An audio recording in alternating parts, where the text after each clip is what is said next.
ओम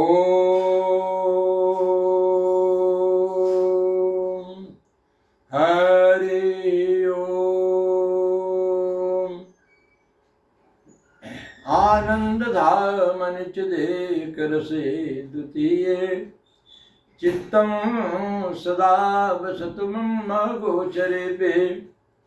यद्यपि हम कुटुंब अनुरागी तदपि तुम्हार दरस बड़भागे। हम सब सेवक अति बड़भागी संतत सगुण ब्रह्म अनुरागे। जय गुरुपद अम्बुज अनुरागे ते लोग कहूँ वेद बड़भागे। हम सब सेवक अति बड़भागी संतत सगुण ब्रह्म अनुरागे। वंदे विदेह तनया पद पुंडरीकम कैशोर सौरभ समाहृत योगी चित्तम। हंतुम ताप मनिषम मुनिहंस सेव्यम सन्मानशाली परिपीत पराग पुंजम। उल्लंघ्य सिंधुम सलिलम सलीलम यह शोक वहिनीं जनकात्मजायाम् आदायते नैव ददाह लंकां। नमामि तं प्राञ्जलिराञ्जनेयं नमामि तं प्राञ्जलिराञ्जनेयं। श्री सच्चे महाप्रभु की जय। प्रभु आप जगो प्रभु आप जगो प्रभु आप जगो परमात्मा जगो। मेरे सर्व जगो सर्वत्र जगो प्रभु आप जगो परमात्मा जगो।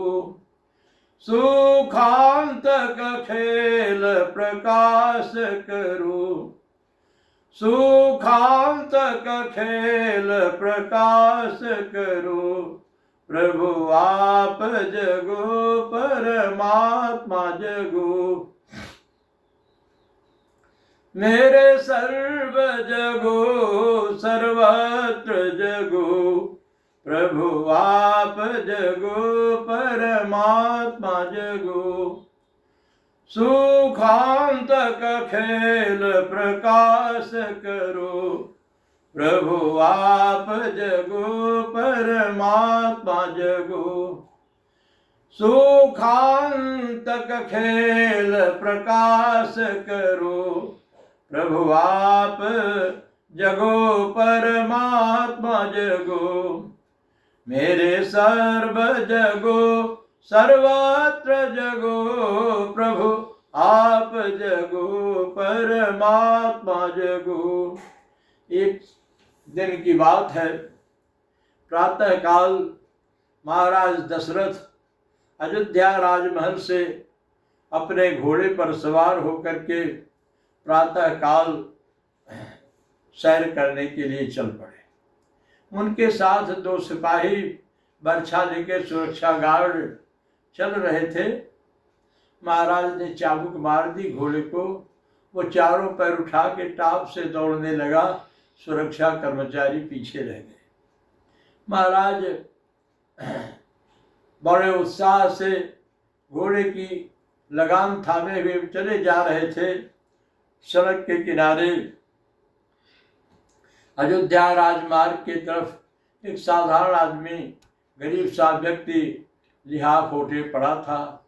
घोड़े की टाप सुन करके उसने नेवले की तरह सिर उठा के देखा, आवाज़ कैसी आ रही है, तो देखा कि महाराज दशरथ घोड़े पर जा रहे हैं। तो सिर ठोक के कहता है, ये भगवान आज दिन अच्छा नहीं बीतेगा। सुबह सुबह ऐसे व्यक्ति का दर्शन हुआ जो चौथा पर आ गया, चक्रवर्ती राजा है और संतानहीन है। महाराज की निगाह पड़ गई। एक आदमी सड़क के किनारे महाराज की ओर देखा, बड़बड़ाया और सो गया। परंपरा के अनुसार चक्रवर्ती महाराज को देखकर लोग सामान्य जन जहाँ तक महाराज का दर्शन होता, महाराज की जय, महाराज की जय, महाराजाधिराज की जय, ऐसा कहते थे। और उस व्यक्ति ने इस प्रकार कोई राम जुहारी नहीं की, कुछ बड़बड़ा के लेट गया। तो महाराज जब उसके पास पहुँचे, एक नीम के पेड़ से घोड़े की रास बांध दी, लिया फटाया, भैया अभी तुम क्या कहे थे? उन्होंने कहा महाराज अवाक कह हो गया, ऐसे कह के, और कुछ बोलने से समर्थ हो। महाराज उसके सिर पे थापी दिए, तुम सत्य सत्य बताओ, कहे क्या हो? कहा महाराज हमारे गांव में लोग ऐसा कहते हैं कि जिसके चौथापन आ जाए और संतान ही होता, ऐसा आदमी भाग्यहीन होता है, सुबह सुबह उसका दर्शन अच्छा नहीं होता, यही हमसे गलती हुई। तो महाराज ने उसे थापी दी, कोई बात नहीं, सो जाओ। और महाराज घोड़े पर सवार हुए, बड़ी ग्लानि हुई। और उस ग्लानि के साथ महाराज को ख्याल आया कि हमारे जीवन की हर समस्या का समाधान हमारे गुरुदेव वशिष्ठ महाराज के पास है। जब कभी राज में पानी नहीं बरसा, गुरुदेव से हमने हाथ जोड़े, उन्होंने स्वाहा स्वाहा किया, धरती जलमग्न हो जाती है। गुरुदेव से ये समस्या कहनी चाहिए। एक बार भूपति मन माही, भई गलानी मोरे सुत नाही। गुरु गृह तुरत गयु महिपाला, जोरी पानी कह विनय विशाला। निज दुख सुख सब गुरु ही सुनायो, कहे वशिष्ठ बहुविधि समुझायो। धरहु धीर हुई है सुतचारी, और त्रिभुवन विगित भव भगत बहारी। महाराज ने कहा तुम्हारे संतान एक नहीं, तुम्हारे 4 पुत्र होंगे, और ऐसे पुत्र जैसे धरती में अनंत काल से आज तक न हुए, न है, न होंगे। अधरहु धीर हुई सुतचारी, और त्रिभुवन विदित भगत भयारी।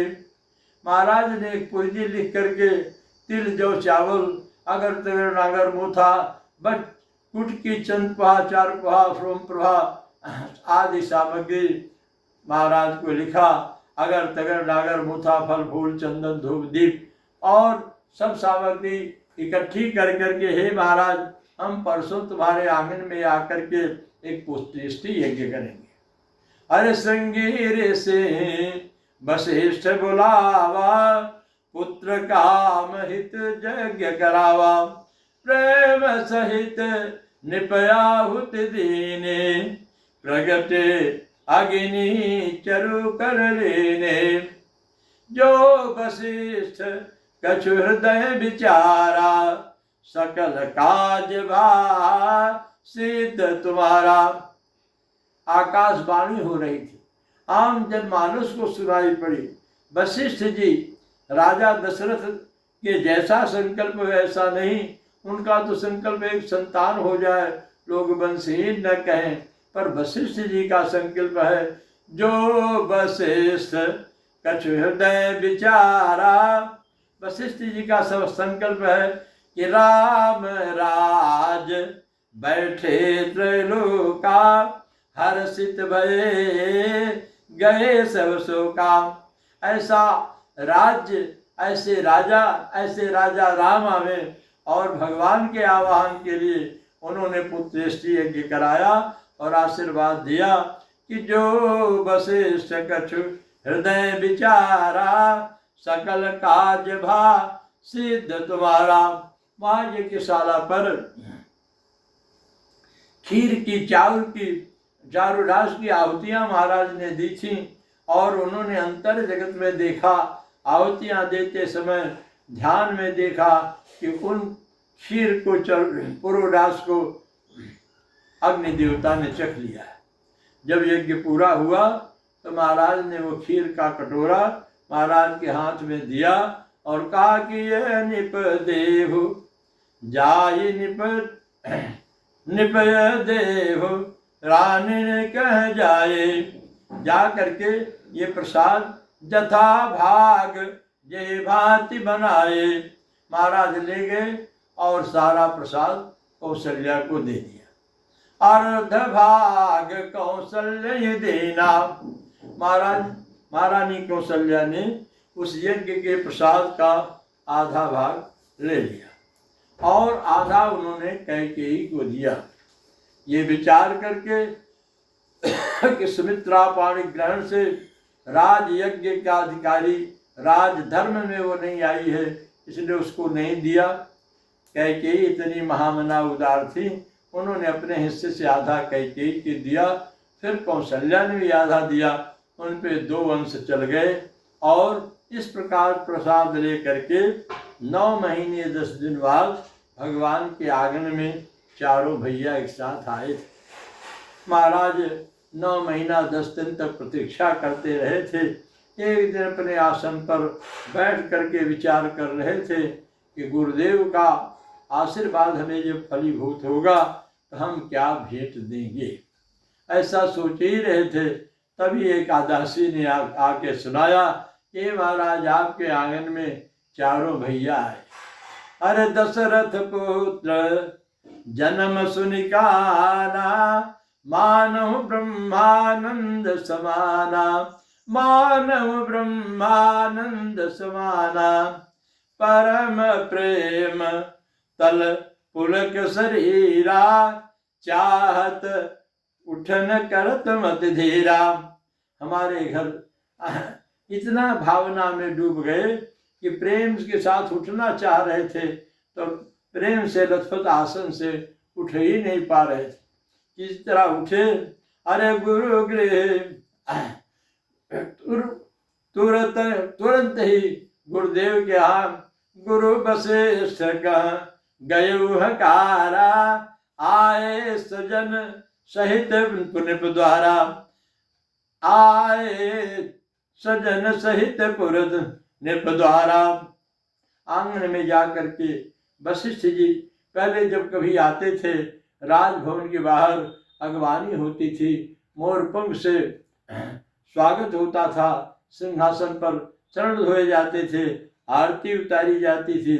आज दौलत पांव से सीधे आंगन में गए और दासियों से को कहा, हे देवी दर्शन कराओ, भगवान आए कि नहीं, नारायण आए कि नहीं, क्योंकि पुत्र के लिए नहीं हमारा संकल्प था, नारायण ही आए। और जैसे ही अद्भुत बालक देख न जाई, रूप राशि गुण कही न सिराई। श्री सच्चे महाप्रभु की जय।